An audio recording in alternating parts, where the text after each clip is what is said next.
ఒకవేళ దేవుడే వారికి అవకాశం ఇస్తే దాన్ని కాదనడానికి మనం ఎవరం?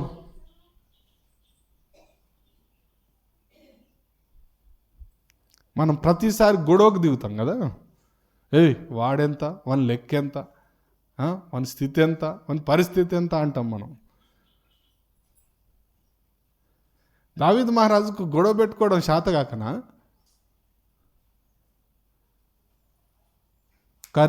ఒక చిన్న కనుసైగ చేస్తే చాలు, ఈయన కత్తి పట్టాల్సిన పని లేదాడా, చిన్న కనుసైగ చేస్తే చాలు ఎదుటోడు లేచిపోతాడు. కానీ దావీదు మహారాజు ఎంత ఓపికతో దాన్ని పడుతున్నాడో. ఆయన దృష్టి వేరు. అందుకే దావీదుని దేవుడు ఏమన్నాడంటే, నా హృదయానుసారుడు అన్నాడు. దేవుడు ఆలోచించినట్టుగా ఆలోచిస్తాడు అన్నట్టు.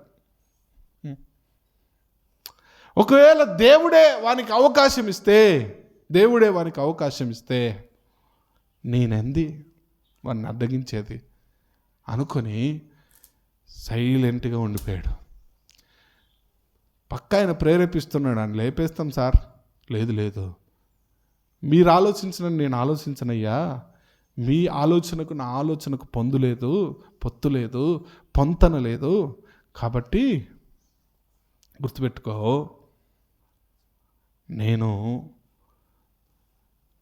దేవుడు వానికి అధికారం ఇచ్చాడు కాబట్టి నన్ను తిడుతున్నాడు అని నేను అనుకుంటున్నాను. పగ తీర్చుకోవడం, న్యాయం తీర్చడం నీ పని కాదు, నా పని కాదు. న్యాయమూర్తి పైన ఆధారపడదాం. హల్లెలూయా. ఇట్లా చేస్తాము మనం. వాడొక్క మాట అన్నాడా, మనం 4 అని రావాలి కదా. క్రైస్తవుల బుద్ధిది. పేరుకు ఏం చెప్తారు? క్రైస్తవులు అంటే శాంతి మార్గం. ఏన్నయ్యా నువ్వు చూపించింది శాంతి మార్గం? ఎన్నడు చూపించావు నువ్వు శాంతి మార్గాన్ని? వాడొక్కటంటే నువ్వు 10 అనొస్తా అంటివి. ఇక్కడ శాంతి మార్గం ఏడ కనబడ్డదా? ఓపికతో పడ్డప్పుడు కదా నీ శాంతి ఏంటో తెలిసేది. నాకు తెలిసిన ఒక పాస్టర్ గారు ఉన్నారు. చర్చ్ ప్రారంభమవుతున్న దినాల్లో కరెంటు వైరు ఇలా వేశారు. ఎవరైనా పక్కల మధ్యలో ఇల్లు ఉంటే ఏం చేస్తారో గుంజబాతి ఆ ఇంటి మీదకి వెళ్ళి వైర్ వేసుకుంటూ పోతారు కదా. ఆయన కూడా అలాగే వేసాడు. వేసిన తర్వాత ఈ మధ్యలో ఉన్న ఇంటి ఆయన వచ్చి ఆ పాస్టర్ గారిని ఇష్టం వచ్చినట్టు తిట్టేశాడు. భయంకరంగా తిట్టాడు.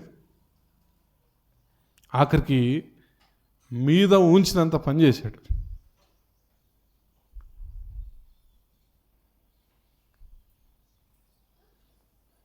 చుట్టూ ఉన్న యూత్ పిల్లలు ఆగట్లే. సార్ అని పెద్ద మనుషులు అలా పిలిపిద్దాం, అని మీద కేసు పెడదాం సార్ అంటే ఆ పాస్టర్ గారు అన్నాడు, అయ్యా వద్దులే సైలెంట్ కూకున్నాడు. అయితే కొన్ని రోజులకి దేవుడు న్యాయాధిపతి కదా, దేవుడు సైలెంట్గా ఉన్నాడు కదా. పాస్టర్ గారు నెమ్మదిగా ఉంటే ఒకరోజు ఏమైందంటే ఆయన పక్షవాతం వచ్చింది. పక్షవాతం వచ్చినప్పుడు గుర్తుకొచ్చింది, నేను దైవజనుని పట్ల ఇట్లా ప్రవర్తించాను. ఎన్నో రోజులు పట్ల ఇట్లా ప్రవర్తించానని గుర్తుకొచ్చి వెంటనే పాస్టర్ గారిని పిలిపియండి, నా కోసం ప్రార్థన చేయాలా అన్నాడు. ఆయన పిలిపించి ప్రార్థన చేసిన తర్వాత కొన్ని రోజులకి ఆయన నయమయ్యాడు. తర్వాత వెళ్ళి మందిరంలో ఒక వ్యక్తిగా, మందిరంలో ఒక సభ్యునిగా, విశ్వాసిగా ప్రభుని ఆరాధించడం మొదలుపెట్టాడు. ఒకవేళ ఆ రోజే ఈయన పెద్ద మనుషులలోకి పిలిచి ఆ రోజే ఈయన పోలీస్ స్టేషన్లో కేసు పెట్టి పెద్ద గొడవ చేసింది అనుకోండి, ఆయన దేవుని ప్రేమను తెలుసుకునే అవకాశం ఉండేదా? ఉండకపోయేది. ఇప్పుడు చెప్పండి, మనందరం దేవుని ప్రేమను ప్రకటించే రాయబారులుగా ఉన్నాం లోకంలో. వాడొక్క మాట వాడి నోట్లోకి వెళ్ళి బయటికి కూడా రాదు. ఇక అందుకుంటారు వీళ్ళు. అబ్బో నాయన, నోటికో దండం పెట్టాలి తల్లి. ఏసు దగ్గర నుంచి అలా ఏం నేర్చుకున్నావు? ఏసే దగ్గర నుంచి అలా ఏం పొందుకున్నావు? చూడండి,